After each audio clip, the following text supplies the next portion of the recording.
আজ আমি চিংড়ি মাছ দিয়ে লাউয়ের ঘন্ট রেসিপি দেখাচ্ছি।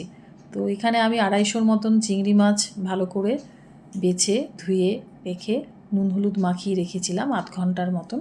তারপর আমি বেশ খানিকটা কড়াইতে সর্ষের তেল দিয়ে চিংড়ি মাছগুলো বেশ লাল লাল করে ভেজে নিলাম।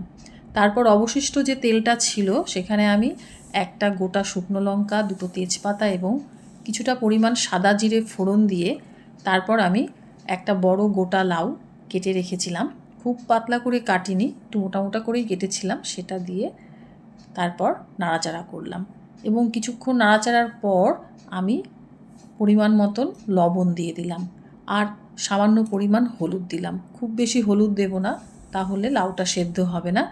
এবং এইভাবে নেড়েচেড়ে আমি 5 মিনিটের মতন একটা ঢাকনা দিয়ে ঢেকে রেখে দেখলাম বেশ জল বেরিয়ে এসেছে লাউ দিয়ে।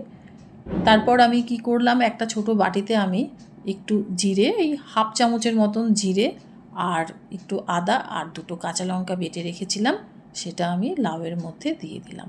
লাউয়ের মধ্যে দিয়ে একটু নাড়াচাড়া করলাম জলটা একটু টেনে আসাতে।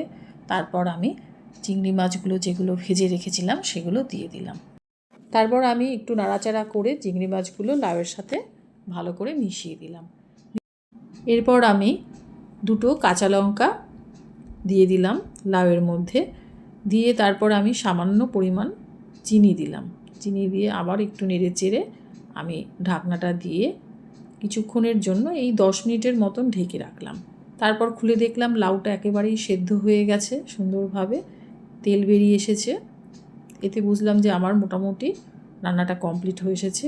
উপর দিয়ে একটু ধনেপাতা ছড়িয়ে দিলাম এবং ভাতের সাথে গরম গরম পরিবেশন করলাম। তো এইভাবে বন্ধুরা করে দেখবেন, ভীষণই ভালো লাগবে। আর আমাকে পারলে একটু সাবস্ক্রাইব করে দেবেন।